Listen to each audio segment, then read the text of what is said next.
Hello everybody, Jose Rodriguez here.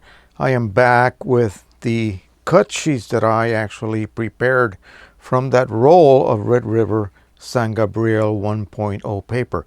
Remember, those rolls that were being sold for $39 were wound backwards at the factory. So it imparted this horrific counter curl which does not like working with the P800. Let me show you. These are literally scrapes from the printhead. You can see the emulsion, which is burrito, all most of the time a very, very fragile type of coating. As you can see, it was being totally scraped off and unacceptable. So I took it off and I proceeded to cut some sheets on my rotor trim. I have some 12 by 17 here, a couple of smaller odd sizes that I had from leftover, and then some 17 by 24s here, and I'm going to let them sit and sort of relax. I actually got some of the 12 by 17 to relax to the point where I was able to print it on the Pro 1. I proceeded to do a profile.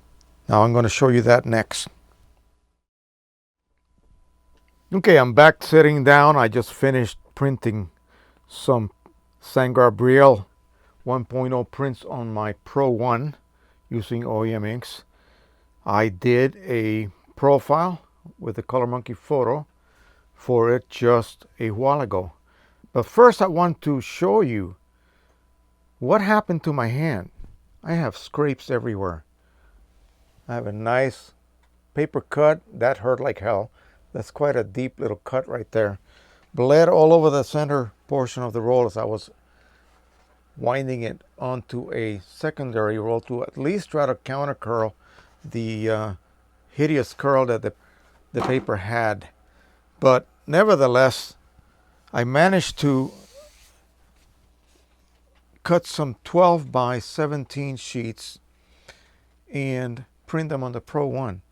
This is a painterly representation of a sunset with a lighthouse. This is not my image. I downloaded this from a free download site for images and went ahead and produced a painterly effect.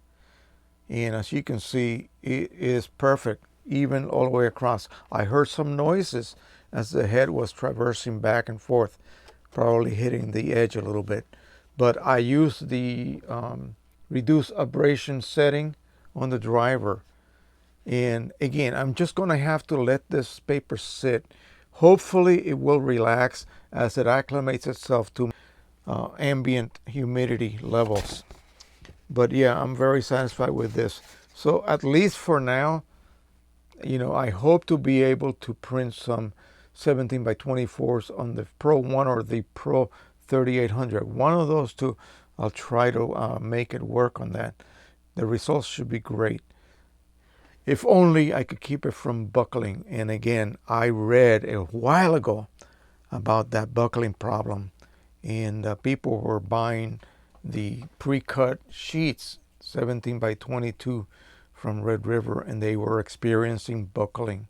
So they tried to extend the drying period between head passes, and that tend to alleviate it a little bit, but you could imagine it would take you an hour to print a 13 by 19, or let alone a 17 by 22, probably a couple of hours. But, if time is not an issue and if that solves the problem, then by all means, go ahead and do so. All right, so I decided to test the neutrality of the profile I just made by printing a black and white of this image. This is an RGB image, and as you can see, it's perfectly neutral and linear. It is gorgeous. I love the effect of the chroma optimizer on this particular paper. Just lovely. Anything that you may have seen earlier was done on the Pro 100, and the Pro 100 can barely handle this paper thickness.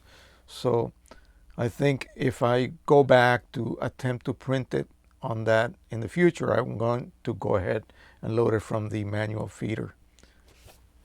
Here is a color, but purposely processed a little bit dull as far as saturation goes, and to be made a little bit more dramatic. The sky was fabulous that day. This is our state house in Maryland, Annapolis, Maryland. And I shot this a long time ago with my only, I think it was a 6.3 megapixel Minolta D-Maj camera. And it did a pretty good job. It doesn't quite hold up to this level of enlargement though, but still a pleasing image, and one that would be probably make a good postcard. All right, so as you may be able to see, it's working very, very well with the Pro 1.